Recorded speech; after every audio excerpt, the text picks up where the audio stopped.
مەبەستمە گفتوگۆی زیاتر بکەم بە تایبەت لەبارەی پێگە و ڕۆڵی کورد لە ئێستادا لە ناوچەکە.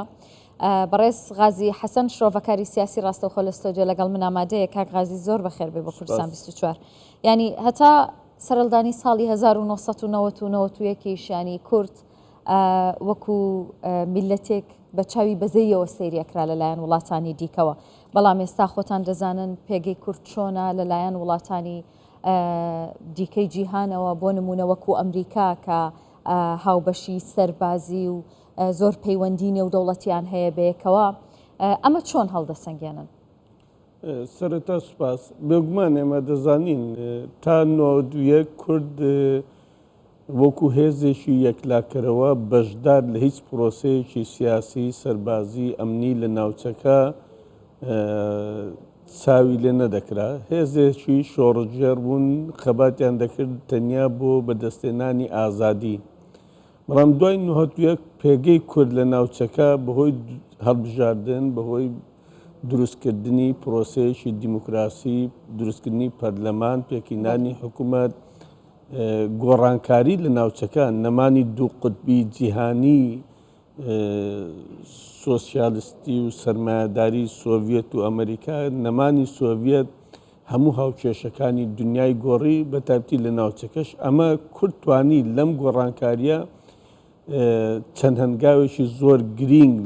لە پەیوەندی نێودەوڵەتیەکان لە ناوچەکە بچیتە پێش. ئەم بەرەو پێشچوونە بۆ ئەوەی حساب بۆ هێزی کوردی لە ناوچەکە بکرێت، کورد ببێتە هێزێک، هێزێکی ئابووری، هێزێکی سیاسی، هێزێکی سەربازیش. لە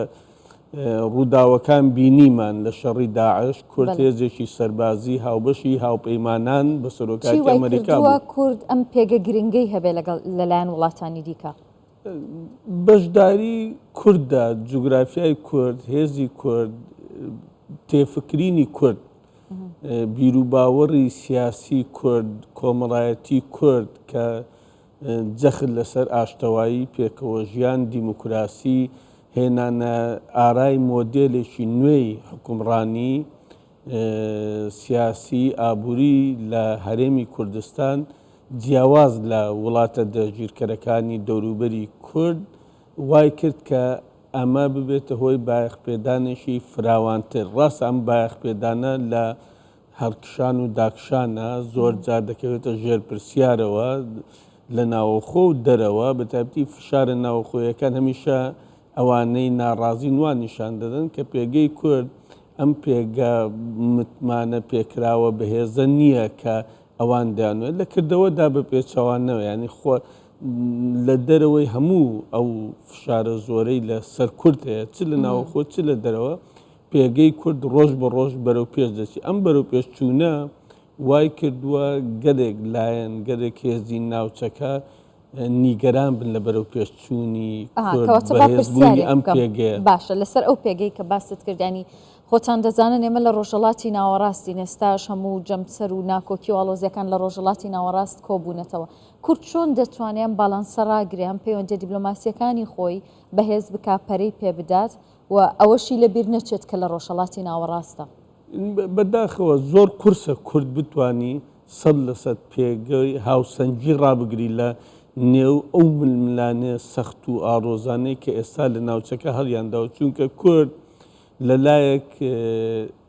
دەیەوێت بێلایەن بی لە ناکۆشیەکان، لە هەمان کاتدا بەهۆی ئەو زوڵمەی لە کورد دەکرێت کورد ناچارە بەرگری لە خۆی بکە. ئەم کاتێک کە بەرگری لە خۆی دەکە هاوسەنگیەکە تۆزێک گۆڕانی بەسەردادێ. بەڵام تا ئێستا تا ئەو لەحزەیە کە ئێمە قسەی تێدا دەکەین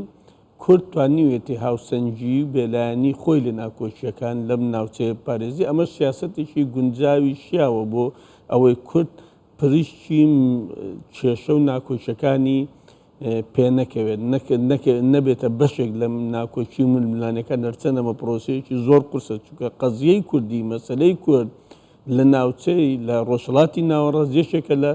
قەزیە و دۆزە هەرە مەزنەکانی دنیا. یعنی یەکێکە لەو دۆزە گرنگانەی هەندێک دەڵێن پێش دوای فەلەستین دێتن. بەڕێی من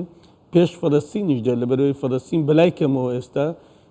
حکوومەتێکی دانپێنراویان هەیە مامەلەی لەگەر دەکەن بیست دەوڵەتی عەرەبی هاوکاریان دەکەن بەڵام کورد میلەتێکە تەنیا هەموو کاتێک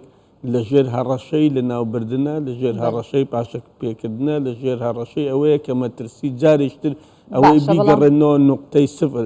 بۆیە زۆر زەحمەتە کورد 100% بتوانێت هاوسەنگی بپارێزە بەڵام تا ئێستا باشی هێناوە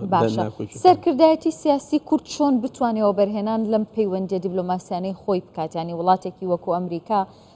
کەم نییە کە ئێستا زۆرینەی کێشەکانی جیهان یەکلایی دەکاتەوە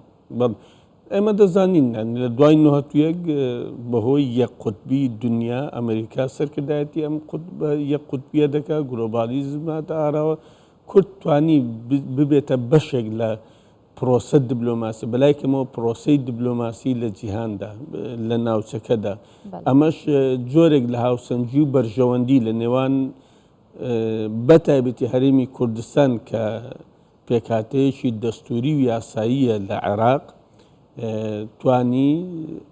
تێکەڵی هاوسەنگیەک لەگەر ئەمریکا و سیاسەتی ئەمریکا و بەرژەوەندەکانی ئەمریکا دروست بکات تا ئێستا